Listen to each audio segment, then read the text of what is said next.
Today we have a special guest, Kevin Anthony, Coach KJ. He's been with us. I think you joined us. Give me 1 second. I just realized I had the wrong headphones on. Look at that. There we go. Joined us last year. Was it last year or 2 years ago? About 2 years ago. 2 years ago. That's what I thought. Yeah. So joined us 2 years ago, and today we have a great topic, one of my favorite topics about emotional intelligence, and I know I struggle with that a little bit and a little bit of empathy. So this is a good one to jump in. So jumping in to the PowerPoint, we always start with our why, and our why is always to multiply our blessing and the opportunities that have been put into our trust, and that is our why, and we always kind of stick with that and always kind of introduce that. So if anybody's new, Leadership Life is one of those components that helps us bring that in. Our topics this year, we just finished Q2. Our customers are our business doing the right thing. We shift over to we before me, emotional intelligence, and KJ is going to talk about emotional intelligence and leadership and why it matters. So, Coach KJ, the floor is yours. All right, thank you, Antonio. I'm excited to be here with you all, and I appreciate the engagement in advance because I do require a bit of crowd participation at the very beginning and a little bit as we move through some of the content. This topic, emotional intelligence, is one of my favorite things to talk about, teach on, coach on, and advise around, because I feel like it is the central element to effective leadership. You can develop skills in leadership, but if you don't know how to implement those skills and how to move people in a direction where they feel like they're doing their best work and that they're not being bullied in some way or they're not having an unsafe environment, you're going to have a hard time as a leader. So building the skills of emotional intelligence are, to me, quite critical. And I love that Rosewood and Provantage and Campbell University, the whole crew has brought this element into as a very high priority for this particular quarter. Why does it matter? Let's shift into the next slide and have a little bit of a conversation around why this matters. Any one of you might take yourself off of mute here and answer this question. What are or were some of the traits and behaviors of your best boss? Think about that one person that you just might have been like 20 years ago, but you never forgot them because of how they treated you. What were some of those traits and behaviors? Just come off of mute and share. Encouraging. Great. Encouraging. Who else? Trusting. Trusting. Keep them coming. Made you feel heard. Made you feel heard. Love that one. Yeah. Coaching. Coaching. Excellent. Yeah, thanks for putting them in the chat too. That's great. Thank you. Positive. I see compassion, supportive, positive again, collaborative, consistent. Love these. These are great. Anyone else? Supportive. Okay, good. Thanks, Timothy. So, yeah, transparent and genuine. Cheerleader. Ooh, yeah, these are all perfect. So what's the theme here that you see across all of these characteristics?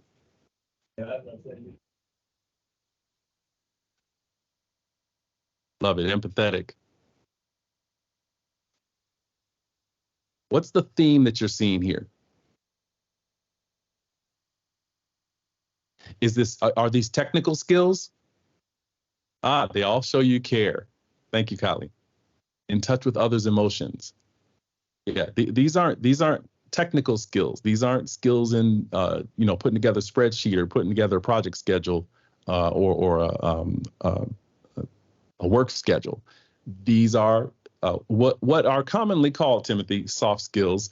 I push back on the concept of soft because I think these skills are extremely hard. And even though most of you aren't on video, raise your hand if you think some of these skills are difficult when you're dealing with folks that may not be very receptive to those skills. So the trick here is, how do we balance out the technical skills of presence, of being a cheerleader, of being supportive in the face of difficulty, in the face of challenging situations, because it's not easy to keep a positive vibe your entire time during the day. It's not easy. That's an intention that we must work on. It's not easy to practice compassion. Compassion, by definition, means you're really choosing to be a certain way in the face of maybe contrary circumstances.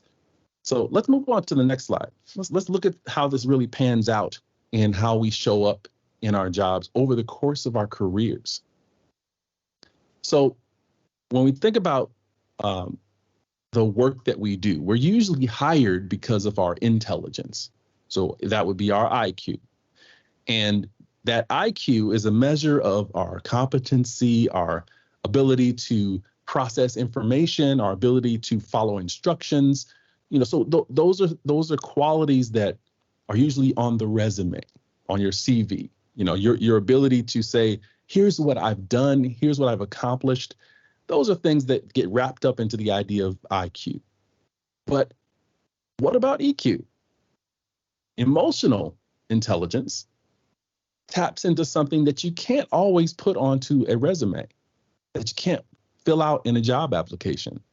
This might show up in your interview, but often the questions that we are asked about ourselves in interviews don't really call upon emotional intelligence either, unless they're very intentional. So what's the difference here? Let's go to the next slide. Because there's a big difference over time in how much we are asked to be emotionally intelligent versus how much we're asked to be more technically intelligent and IQ intelligent. What is the definition? Emotional intelligence, you're looking for three powerful traits here. One is the ability to get on the balcony. This is that, like if you're able to see yourself, if you're up here watching yourself do what you do on a day-to-day basis, you're able to see how you actually show up and reflect on how you're coming across to people. Without this perspective of the balcony, you only see what's right in front of you, and you don't always see the ripple effect of how you're showing up. And this gives you the premise, or gives you the raw materials for empathy.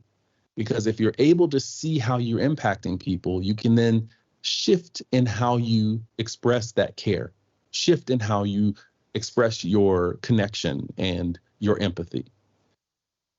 The other thing that is useful when you're on the balcony is that you can see the big picture of what's happening. So in the face of a confrontation, or in the face of a very difficult or emotionally charged situation, you can also show restraint and control your own, trigger response, your own knee-jerk response, and irresponsible behavior. Impulse control is a key quality of those who have emotional intelligence. Next slide.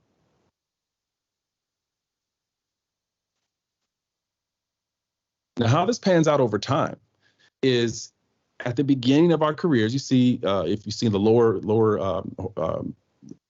axis, you're moving along your career from being in the field or being on the front lines to being in management.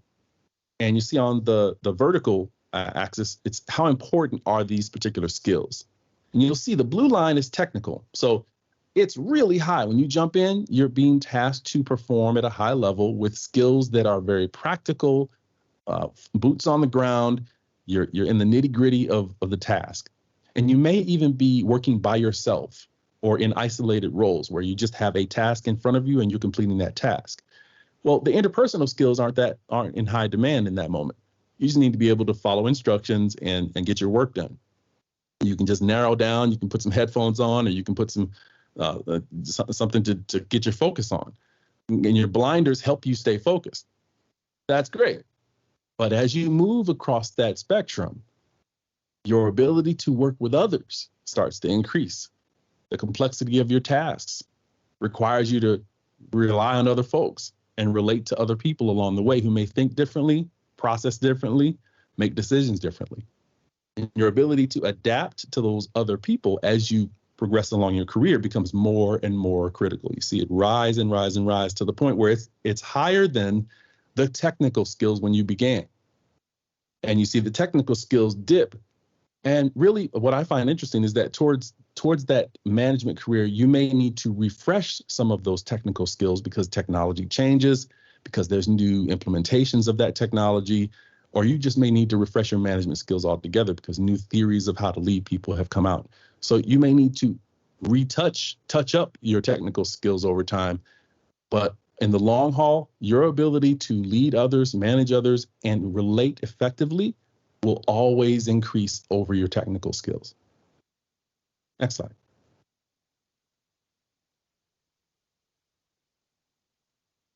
So here we go. A raw definition from Webster's about what emotion actually is. Now, I'm curious, like, what are the thoughts? And feel free to throw this in the chat. When you think of the word emotion, what words come to mind? Just the first word that comes to your mind. Just put it in the chat. Feelings. Thank you. Personal feelings. Good, good. Any other ideas? Any other thoughts around what emotions are? Passion.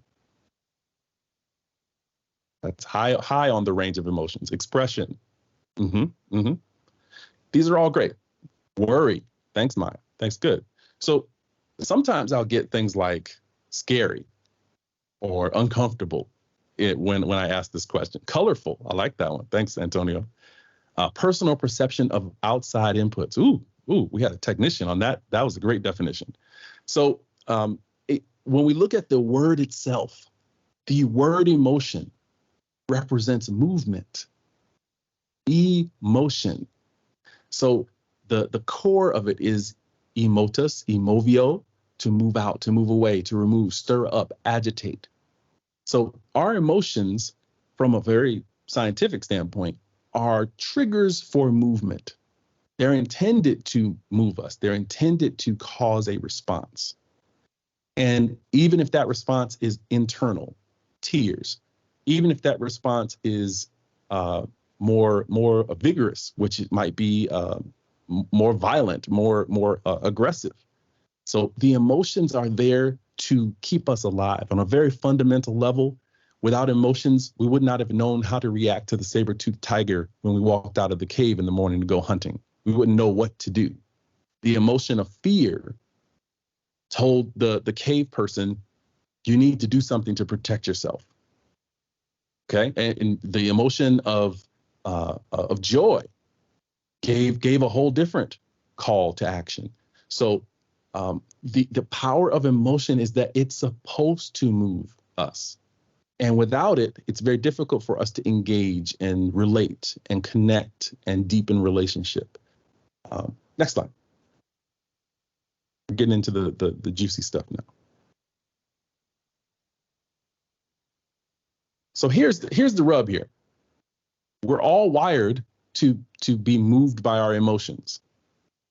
But the fact is that only 36% of people can accurately determine their current emotional state. And sometimes we get confused about a physical state, like tired, with an emotional state like moody or disappointed or unsettled or timid. So being able to discern between what's a physical state and what is an emotional state is very important, because if you confuse them, you might respond poorly in the moment. If you think someone is tired, but they're feeling sad, you may say, well, feel free to take a break. Well, that's not actually helping them confront the sadness. That's not actually speaking to where they're at. And so being able to pick it up first in yourself, because that's where you learn the most. When you can do it for yourself, you then can be able to pick up on the emotional states of others around you. Emotions are contagious. And so as a leader, it's important for us to be able to tune into how we are feeling. Sometimes if you're feeling frustrated, you're feeling, maybe you're feeling angry because you're not meeting your goals, or you're behind on the project timeline, and you're getting frustrated with the people on your team. You knowing that helps you manage how you're showing up for them. Now, it's okay to show that frustration in productive ways, to show that, wow, man, I really wish we were back on track. We really need to get our things together. And being able to communicate that from an emotionally intelligent space is very different than just shouting at your people saying they need to get the job done. Knowing how you are feeling helps you inform how to lead the folks on your team. Next slide. Now, here's what's going on. We're going to dig into the guts of our emotions. And oddly, Disney wants to tell you that the emotions are in your heart. They're actually triggered in your brain. And it's an old system. It's ancient. We've inherited a piece of it, and we've evolved some elements of it along the way.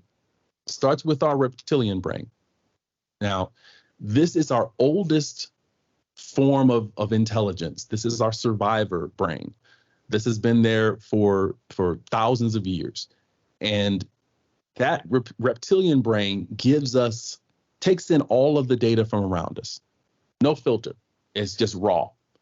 And it's very akin, like the name, it's very akin to the animal instinct of survival, of eating, of reproducing, of all of the functional things that make us human. The reptilian brain drives the base functions of those things. Now, the limbic system, which is an outgrowth of the reptilian brain, that's where our emotions lie. So while we get data from the reptilian brain, without the limbic system, we would just be reacting. It would just be like the animals reacting to every sound, every flutter. If you watch a bird, you see how diligent they are. They're moving very quickly. They're looking around and searching for threats constantly. But our limbic system helps us regulate that. So the reptilian brain looks for threats. The limbic system says everything's not a threat. We can't think everything's a threat. But then the neocortex, this is the front, this is the executive part of the brain. This is where we think about what we feel and the data that we get from our reptilian brain. So I like to look at it kind of like a closed fist. So we got our reptilian brain here. This is our thumb, but we have our limbic system wrapping over and our neocortex closing it all in. And this is our whole brain right here. But the thing is, when we get tripped out, when something triggers us, we get really angry, we get surprised, or someone scares us and we weren't waiting for it, or some shocking news comes, what happens is we flip our wig. Our neocortex, our limbic system, we just abandon all of it. So next stack on this. So as we look at this spectrum, this whole model, the reptilian brain, survival and defending our territory, the limbic system, which all the range of emotions, and then the neocortex, our rational thinking and control, make up our whole experience as a thinking being, as sentient beings. Next slide. Now, what happens when we get triggered? We have several responses. We fight, we fly, we run, we flee the situation, or we go total possum and just play dead, freeze. We're done. We're not moving. We're stuck. And so if you've ever felt stuck, check your emotions. If you've ever procrastinated, this is fairly, revelatory information, but if you've ever procrastinated, it's usually a response like this that's happening, a freeze response. If you've ever been in an accident, a car accident, notice that your entire body freezes up the moment of impact. Well, it's often not the impact of the car accident, but the tension that we have created for ourselves in our own bodies that creates soreness the next day. Because we may not have actually been injured in the car accident, but the way we clenched up in that moment, way we froze in that moment of fear, caused our bodies to contract. So these are all very unconscious responses to fear, to triggers, to threats of any kind.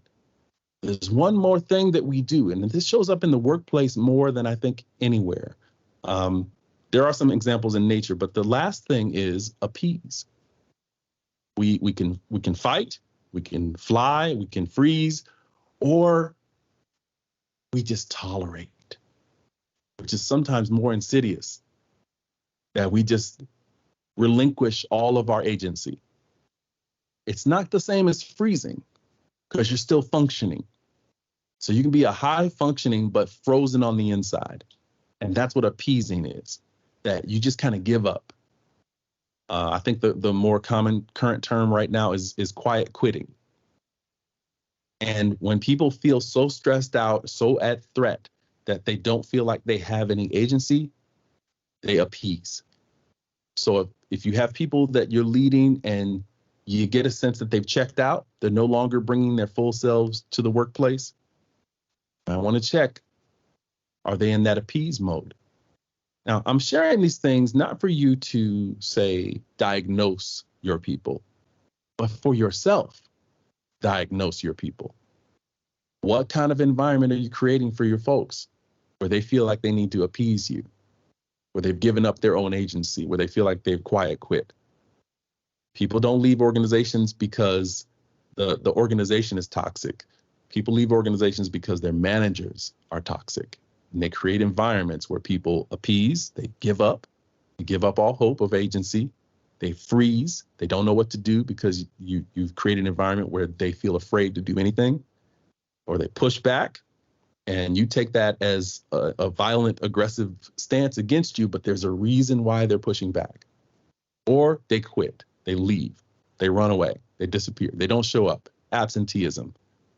These are all emotional responses. And the better we get as leaders to attuning into our people about where they're at and how to create the environment where they can perform high and not be in this state, the more we're going to retain that talent and be able to develop them long term. Next slide. So let's watch this quick video from PMS training on amygdala hijack. What we're talking about, that lizard brain, that reptilian brain, is the amygdala. And when we flip our wig under high pressure, all kinds of things can happen. Watch this video and we'll walk you through some of the details.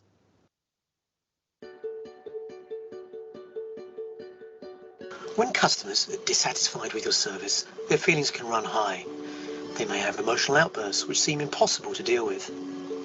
Understanding why people have emotional outbursts can help us control them. Put simply, the amygdala is the emotional center of the brain and the cortex is the thinking area. In particularly stressful or intense situations, the amygdala takes over the cortex, preparing us for fight or flight, and it makes it difficult for us to use intelligence or reasoning. This is known as the amygdala hijack. During an amygdala hijack, adrenaline is released and stays in the body for about 18 minutes. Here's an example of the amygdala hijack in action.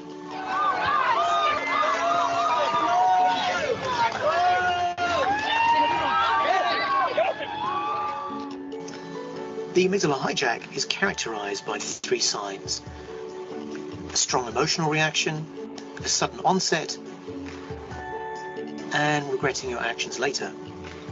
Any strong emotion can trip off the amygdala and impair the cortex's working memory. Rationality is overwhelmed by emotions and stops us from being able to think clearly. If you have an emotional outburst, you can regain control by forcing the thinking part of your brain into action. By labeling your emotions, you can reduce their intensity and return some of the activity back to the cortex, thus increasing cognitive control. The technique of giving assertive feedback is a good way to force the thinking part of your brain to analyze the situation. To do this, you identify how you feel, what is the emotion, about what event or behavior caused it, and why. Why did that event cause that emotion? Simply identifying these things will help you think rationally about them and help you control the amygdala hijack.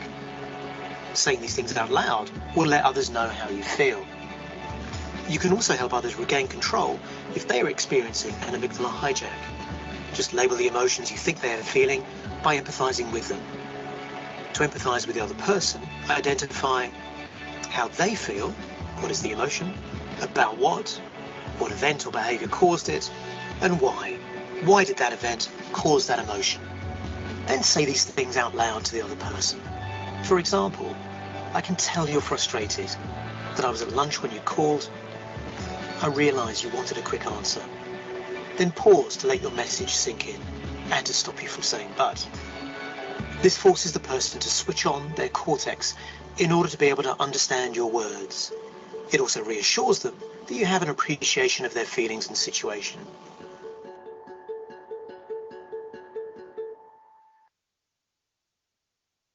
So there are a couple of key things I want you to take away from that video.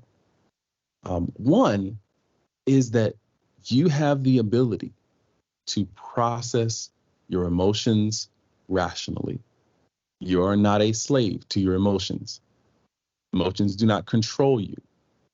Now, if you've been exposed to environments where people didn't have that kind of control, it's easy for you to have come to that conclusion about emotions. So everyone has a different slant on how they experience that.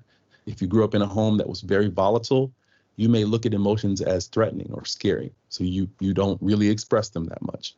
If you grew up in an environment where emotions were highly shared, and it was a very emotionally expressive and conducive to that kind of expression, then you're not afraid of those emotions. You can express yourself freely, but you may freak out the person who doesn't have that experience because your freedom is actually kind of a threat to the person who didn't experience a lot of that. So the emotional intelligence piece of this is that you need to understand where you are in relationship to your emotions and where someone else is in relationship to their emotions. That then allows you to bridge the gap and be able to ask questions and support the person, okay? Now, the other thing there, a key tactic here is something we call name it to tame it. So when you can name the emotion that you're feeling, or when you can help your team member or employee name the emotion they're feeling in that moment, you help them bring it under control. If I'm feeling enraged and I haven't found the words for it yet, and someone says, "Boy, you seem really, really enraged by what just happened," that actually puts it back in my mind and not in my emotional state. So now I can rationally think, yes, that's exactly how I feel. That was wrong. I didn't agree with it. Whew. Okay. So what can we do to make this right? Now I can tame that emotional state versus if I'm not conscious of it, that emotion can run wild. This is what happens when people get into heated arguments and they're not really paying attention to their words. You'll say things, and as the video said, you'll say things and get embarrassed by what you said later. Because in the moment, rational thinking was out the window. Okay. Next slide. Now, this is an important thing to bring in right now. This is Stephen Cartman's drama triangle. And in the preview, this came out in our conversation that this is vital in terms of how you see yourself in relationship to others, but also your level of responsibility. So this triangle represents responsibility. And when you look at the corners of the triangle, it represents roles that we take on when we're avoiding responsibility for something. And I'm talking about this because emotions are a responsibility of ours. It is our responsibility individually to manage our emotional state and to produce from those emotions the kind of movement that they intend to create in that moment. That's healthy movement. So when we are irresponsible with those responses, then we can take on one of these three roles. We can take on the role of rescuer, like we're just going to enable somebody. We're just going to come in and fix it for them. We're not going to teach them how to do it right. We're just going to fix it because we don't want to deal with the emotionality of that situation. We can be a victim, which gives this idea that maybe we're powerless. We don't have any agency. That's in that appease and freeze state. Or we could become the persecutor. Like we just want to blame it all on somebody else. Like it actually was our responsibility, especially if we're leaders of teams. Ultimately, the responsibility is ours. But if we don't want to take that responsibility, we're not emotionally intelligent in that moment, we will want to blame it on the person who did the thing versus take responsibility as the leader or maybe not informing, maybe not leading more effectively, maybe not communicating clearly. So that all relies on an orientation that's stuck in what has happened, the past, or fear of what might happen, the future. So you're not in the moment. You're purely reacting to something that has happened or something you're afraid of happening. And that puts us in this place where we're very unresourceful and unresponsible. Next slide. We're going to get to the flip side and fix that construct. But I want to show that to you so you understand that's the position we put ourselves in when we're emotionally irresponsible. The big idea here, you can open that all the way up, Antonio. Thank you. We have the opportunity and responsibility to develop this set of emotional intelligence skills. It's a set of skills that help us understand and express our emotions effectively, not just off the cuff, okay? It helps us cope with challenges and stress, understanding that there's a big picture, understanding that there's other things that are being impacted, not just this one thing that's happening right in front of me. It also leverages social awareness in a productive and strategic way. We get to see the emotionality on our team. We get to see the mood of our team. We can also affect the mood of our team by how we show up in our own emotions. And then finally, we can develop and maintain productive working relationships. Everyone has a bad day. Everyone has good days. The joy of coming to work with a team is being able to navigate those good and bad days and stay in relationship, to maintain those relationships and increase the quality of those relationships over time. Very often, people talk about end of life statements around work, and no one says, I wish I would have worked more. They say, I wish I would have spent more time with the people I care about. And so being able to create a caring environment transforms the workplace into someplace highly productive. And so ultimately, when you think about emotional intelligence, and this is why I think it's central to life and business, is that it is a predictor of success. Because not many folks make it to the top of an organization off of technical skill alone. You must develop the skill of working with folks effectively, leading, motivating, moving people to action. And that happens through emotional intelligence. Next slide. Now, what does this look like in practice? You can open up all of those. There are 4 key components, and they are all interrelated. You cannot do any of this apart from the other. Step 1, self-awareness. You must catch your emotional state. You must understand, like, how are you showing up? What is your state of confidence? How are you actually performing? What's your impact on the task in front of you? Job 1, you must know how you are showing up and how you are performing. Then we move into self-management, because you can't manage what you don't understand. So if you understand yourself, you can now direct yourself in a way that is both professional and productive. Self-control, establishing trust, consistency over time, connectivity, and adaptability. Being able to be aware of what's happening with you, but something in you, someone new gets on your team and they rub you the wrong way. It's up to you to figure out how to make that right, how to make it an amicable relationship between you and this other person. Now, you don't have to like everybody on your team, but can you manage yourself with everyone else on your team? Yes, you absolutely can. You have that agency. Now, this is where the social element comes in, because if you're not able to see what's happening around you, if you're only able to see yourself and not able to connect and understand what's happening around you, this is for team leaders and for team members.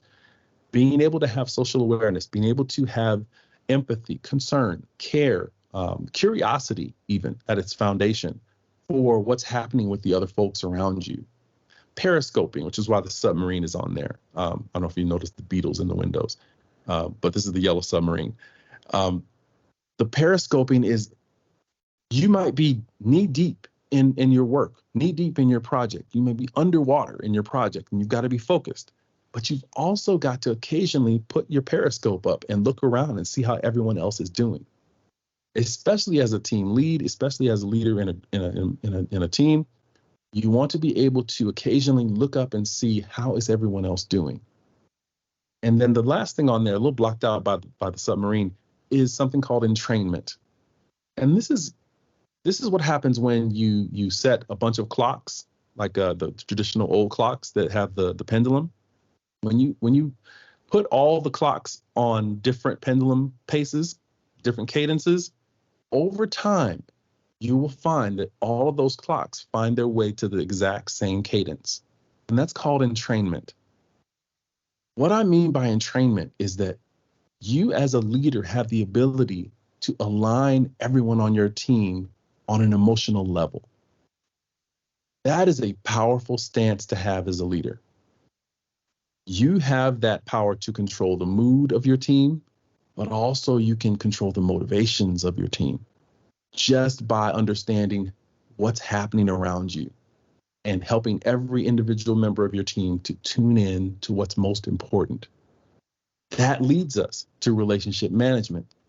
That helps you set standards, that helps you create the culture on your team, the expectations. This increases your level of influence.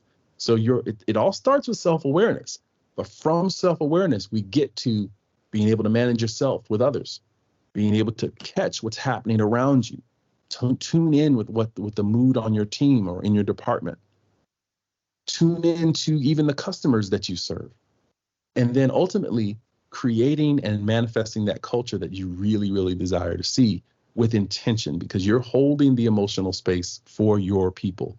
And being able to hold that space includes the influence, creating the connections with your teammates and each other, and with them and you, and maintaining that strong service orientation. That's all the responsibility of us as leaders. Next slide.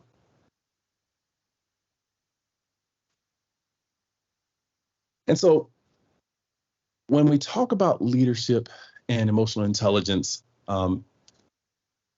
I like to pivot here to paying attention to the behavioral health of your people, because that ultimately determines many outcomes in the workplace. The health of your folks, the mental health, the psychological safety that they have in a workspace really has tremendous impact on both their productivity, their longevity, their retention. And so it's not enough just to recognize what they're feeling. That's one level, and that's important.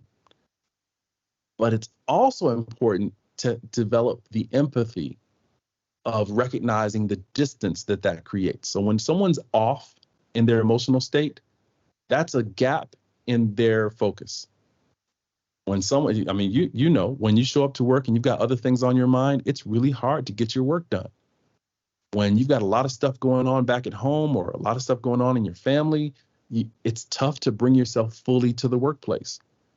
And sometimes it's probably best that you don't show up, but you need to be able to tune in to know how to ask for that support.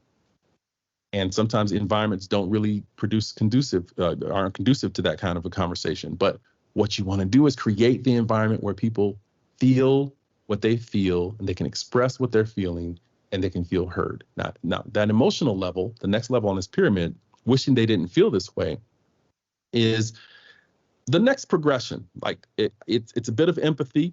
I recognize what you're feeling.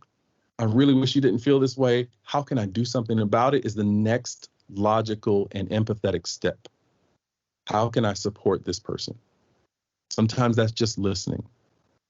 Sometimes, as we said at the beginning, show that you care. Show that you're concerned. Be in touch with someone else's emotions. Help them feel seen. Help them feel heard.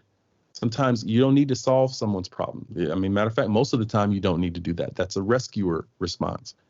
But just letting them know that you hear them can be the life-changing moment for them. So being able to express true concern and offering yourself as a leader to support, do something to change the situation, You have affect on their state as a leader.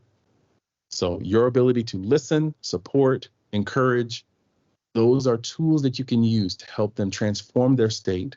Doesn't change how they're feeling, but it helps them bring themselves into their workplace more mindfully. Next slide.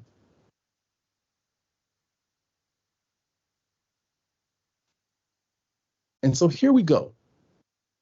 When you can help someone get out of that victimhood or rescuer mode or blame, shame, persecute mode, get them out of that past or future, get them out of their past failure or their future fears, bringing them right into the moment. Now you are integrating your emotional intelligence into leadership. So in the moment, you don't need to persecute. You can coach. You're helping them become more. You don't need to blame them. You can identify what the problem was and you can coach the problem. Coach them through the problem. You don't need to rescue them. You can challenge them. Help them find their own capabilities. Help them find their resourcefulness. Help them be creative about how they solve their problems. That's leadership with emotional intelligence. You don't have to allow them to be a victim. You don't have to put them in that position or let them sit in that position. You can help them create a pathway out of that victimhood. And I want to be clear about this. There are real victims, but what I'm talking about here is imaginary victimhood. It's saying, I can't do this. I can't make that happen. I don't have what it takes to do that.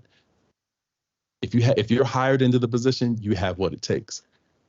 An emotionally intelligent leader helps that person in that victimhood find their way out of it. And so you get people into the moment, you name it, as we talked about, name the emotion to tame it, and then you can coach or create or challenge your people to step into their greatness, step into their potential. And so by moving them out of that past future orientation with emotional intelligence into the moment, helping them find their resourcefulness, helping them find their vision, helping them find their creativity again, they will be able to find their way back to the task ahead of them. Or make a rational decision to take care of whatever it was that's distracting them so that they can bring themselves fully to the work that you have them doing. Yeah, I'm going to pause there. We've covered a lot. Have a little bit more to go, but not a whole lot. I want to touch base and see what's resonating, what's sticking, what's popping up for everybody. Feel free to just come off of mute.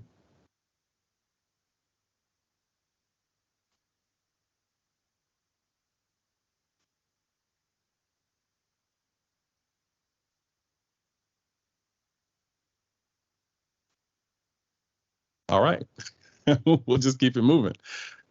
Next slide, Antonio. So when we talk about behavioral health, when we don't deal with the emotions, when we don't have spaces to talk about how people are feeling, when we don't have a place to channel that energy, usually it resorts to suppression or finding other ways to deal with things and that are less healthy than conversation, than relationship, than therapy. So mental health, substance abuse, physical health, all of that wraps up into behavioral health. And everyone's mental health changes based on their situations, relationships, and environment. It is always moving. You could be just fine last month, and this month some confluence of events and circumstances comes upon you, and your life is intolerable. And you may show up at work, business as usual. There's no difference. And so you as leader, if you're not paying attention and being curious about what's happening in the lives of your people, and you start seeing patterns, you start seeing, a little absenteeism, or you see someone not talking as much in the huddles, or someone not present all the time and they're distracted, pay attention to those cues. It's an opportunity for you to insert yourself and offer conversation, to offer listening, to offer care, to offer encouragement. Everyone's going through something. And just because their Instagram profile says that, they've had a phenomenal, amazing life and they eat beautiful food and they go to beautiful places, it doesn't mean they have beautiful internal stuff going on. So keep checking in, keep present. That is going to get you so much more loyalty than strong arming people and forcing people to deal with these things on their own without the sense of support from you as a leader. Next slide. Now, here's the consequences of this idea of behavioral health issues. 70% of adults experience some kind of anxiety, some varying range of anxiety. And that might be light, the normal thing, the tension that we feel when we start a new job, or the difficulty that we have when, say, we have a challenge relationship at work, or we have a difficult person that we're working with that we don't quite know how to work through. But that's a lot of folks going through something at the same time. And often they are working together. So you meet somebody who has a little bit of anxiety and you have someone else who has a whole lot of anxiety. You may experience a lot of conflict on your team, and you may not even understand why. There may not even be a tangible reason why there's so much conflict on your team. But if people are going through things and you're not aware of it, that's probably where the source of that conflict exists. 17% of adults experience some level of symptoms of depression. That could be low, mild, clinical, or it could be severe clinical depression. There are high-functioning people who have severe clinical depression. You might be working with a few of them. Never underestimate the complexity of the human condition. Everyone around us has something going on. And so empathy should be the thing we lead with, not our last resort. Because half of frontline workers will experience some kind of diagnosable mental health problem over the course of their career. Half. And this data existed before the pandemic. I would probably put that up to 3/4 after the pandemic, during and after the pandemic. So the impact of our leadership on the emotional state and well-being of our people, it's a high responsibility. It's not solely ours. Again, emotional intelligence belongs to each of us. So your team members, they also can develop emotional intelligence, but maybe they haven't heard of it. Maybe they don't know about these things. So now that you have experienced this, you have a bit more information. You can do more research on your own. There are wonderful YouTube videos out there that can enhance and deepen your knowledge about this. Great books out there. You can bring emotional intelligence to your team and help raise their emotional intelligence, their EQ, just by modeling it. So being able to practice this stuff, it really is it can be a life or death situation. Your ability to show up fully for your people, your ability to help people work through their emotional challenges. And I'm not saying you're a therapist. I'm saying you have an ear. Sometimes that's all people need, especially in the workplace, especially when there's high stress. Next slide.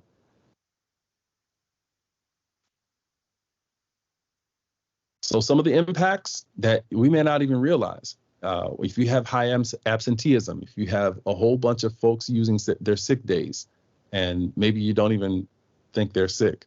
Presenteeism, which is equivalent to quiet quitting. Interpersonal conflicts, tension, unspoken tension, like you don't even know what's going on between a couple of folks. Safety risks, increased accidents because people are distracted or just emotionally out of focus. So these are all really important things. You start to see these symptoms, and you may be responding to the symptoms, but you're not looking at core causes. Root causes tend to be emotional. They tend to be in that space where we lose our rational thinking. Next slide. And so why is your leadership important to having these conversations?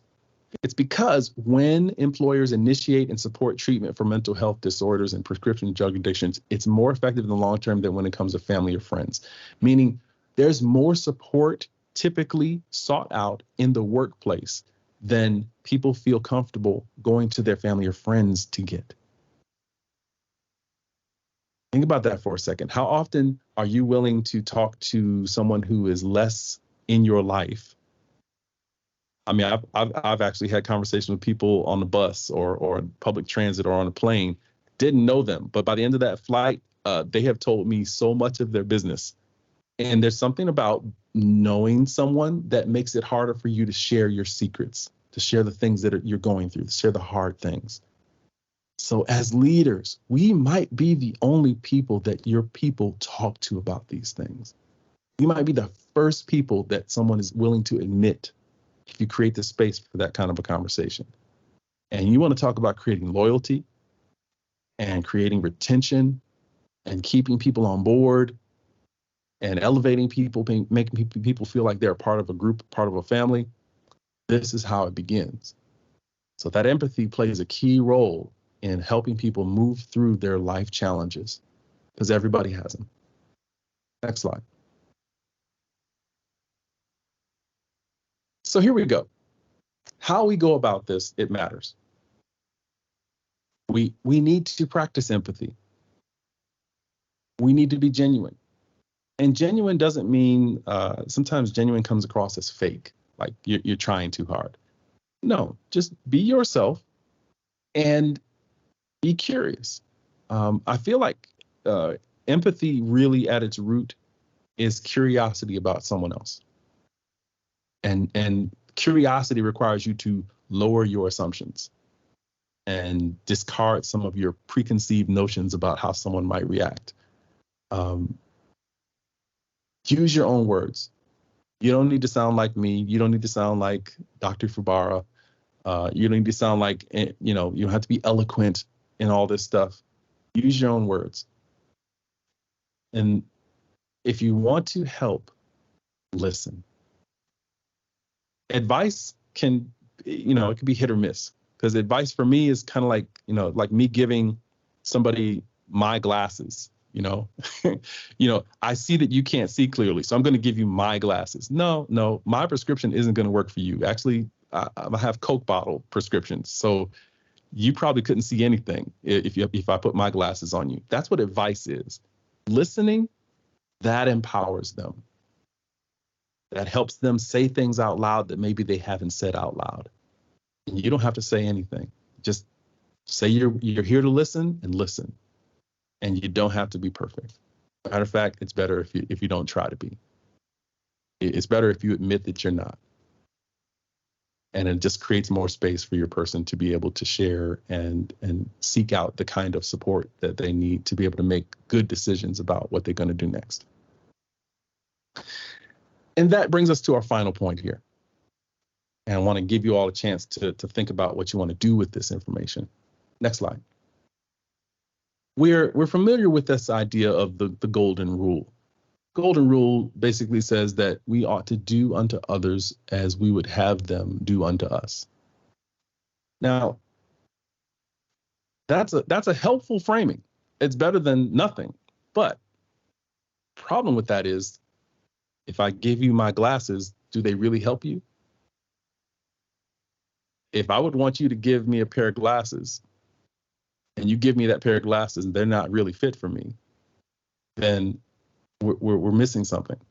It's a little measure of help, but it's not really taking us to where I need to get. The next thing is the platinum rule. Next slide. Next frame. The platinum rule is do unto others as they would have you do unto them. This requires empathy. It requires you being curious enough to ask, what is it that you need? I'm not going to assume that I know what you need, but I'm going to find out what you need.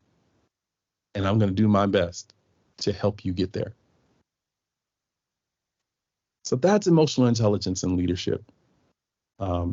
Thank you for your attention and your engagement. I want to open it up for a few questions if you have anything that you'd like to explore before we wrap up. But that's my presentation to you, and it's been my honor to do so. What questions do you have?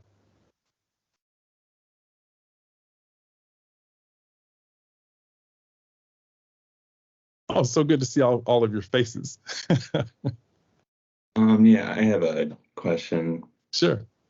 I guess it's part of leadership to get with others, or at least based on what you were saying. It's part of leadership to like get with people,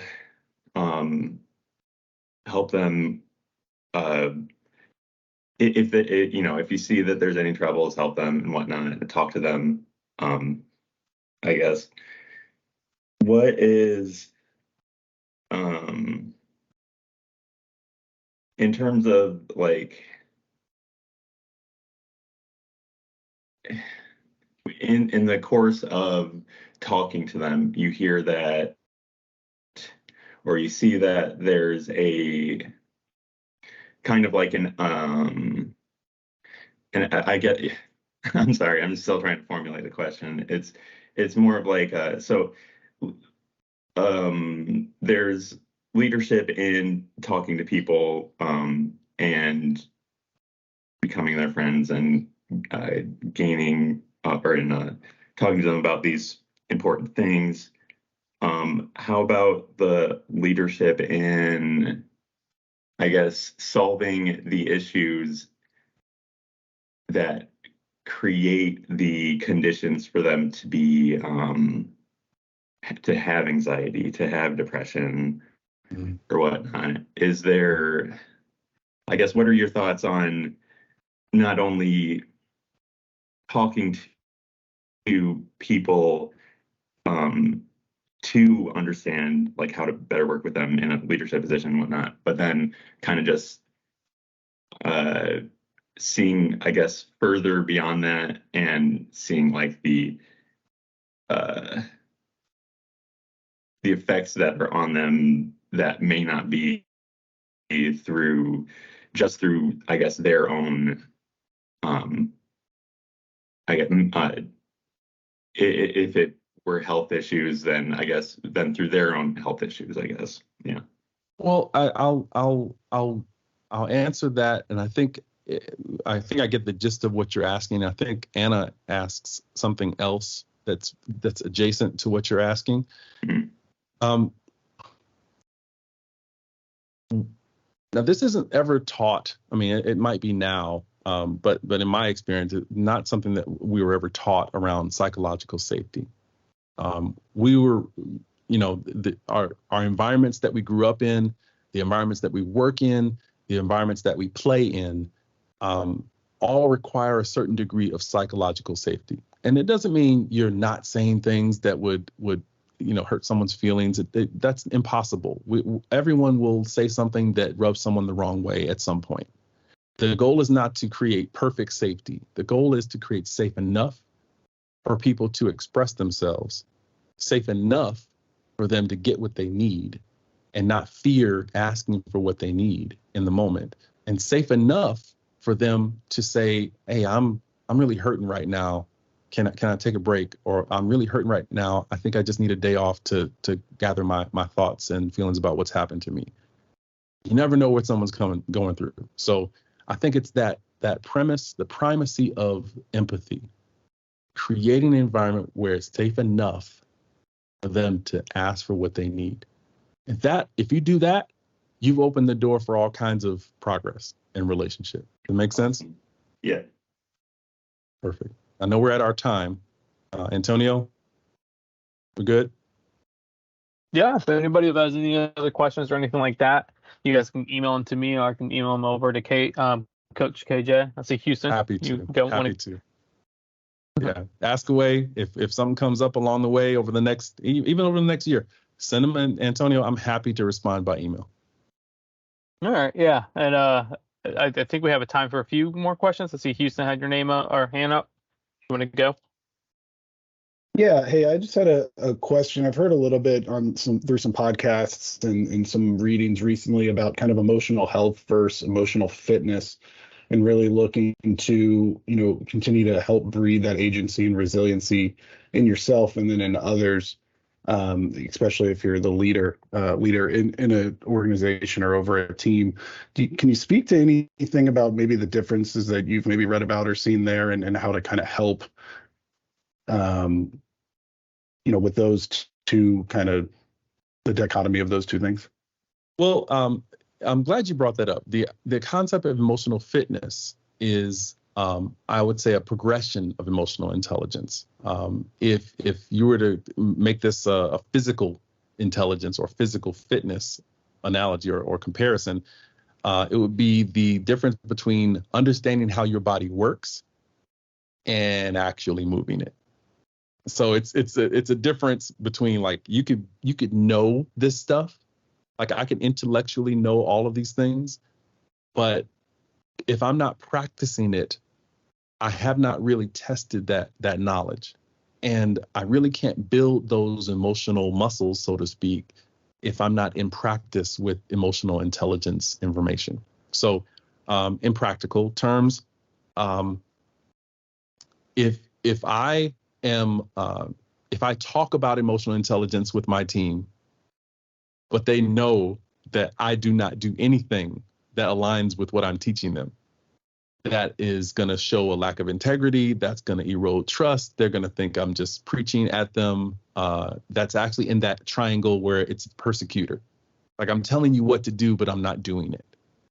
And so emotional fitness is the literal, well, at least the working definition that I've held to is, it's your speed to recovery after an emotional experience.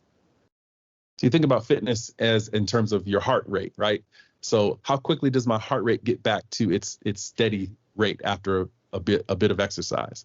That's my fitness level. Well, emotional fitness is, if you've just had a rough run-in with somebody on your team, how long does it take for you to get back to normal, to get past that amygdala hijack, to get back to that pace where you can see and think rationally about what's going on? The emotionally intelligent leader has a high level of fitness because they don't carry it around with them. It's not a grudge that they hold for the next year, right? The emotionally fit person says, you know what? I get that they were in a heated state right there. I'm going to give them benefit of the doubt, and tomorrow we'll sit down and talk through it. That's a fast recovery from something that could hold a grudge about, but because they're emotionally intelligent, they're able to rationalize and see and name it, and then deal with it with clarity and good leadership. Does that make sense? Yeah, it does. I appreciate that. And I think I said dichotomy. It sounds like it's more of truly like the next step or the progression of mental health and of emotional intelligence. So I appreciate that. Absolutely. Well said. All right. Well, Hey, Jay, I just found that. I'd like to jump in real quick, Antonio. Sorry. I'd like to go a step prior to that. So I sit on some different groups, and we've discussed, obviously, mental wellness, which is kind of wellness is before, to me, even some of the behavioral health and some of that behavioral fitness.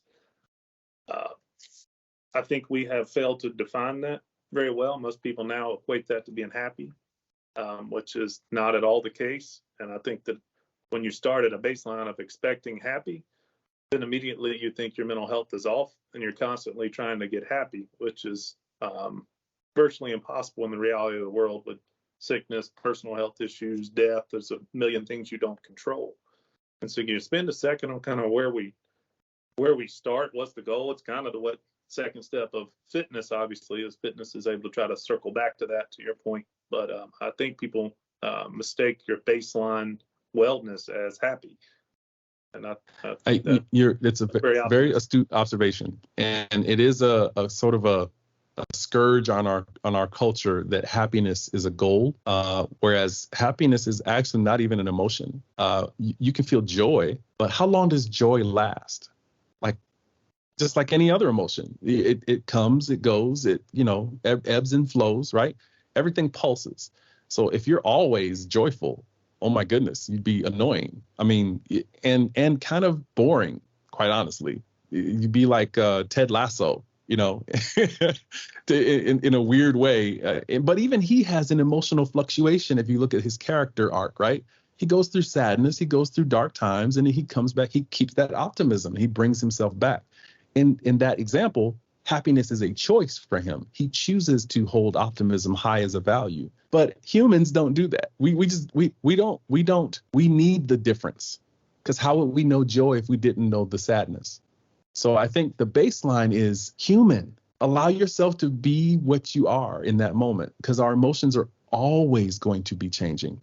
If anyone's a Marvel fan, one of the best lines from the Avengers was when they were about to fight all the aliens, and Captain America says, "Hey, Bruce Banner, shouldn't you suit up? Shouldn't you get angry?" And Bruce Banner looks around and he says, "I'm always angry." And I love that line because he has learned how to, in as a character, of course, but he's learned how to manage his anger to operate in day-to-day life as Bruce Banner. But when he needs to, he can put that green monster on and do his thing. So I think that it was just a beautiful way to articulate emotional intelligence. He knew what he was feeling all the time, but he knew how to regulate it in a way that allowed him to be effective in the world. And to me, that's it. Like, human.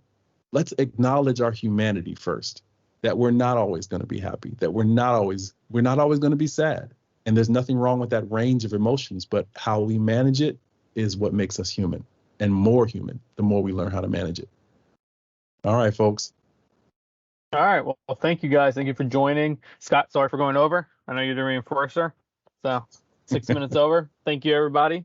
Thank you. And thank you, Coach KJ. Everyone, Thank have you a good much. afternoon. Thank you. Bye. Take care, Antonio. Take care, everybody. Thank you.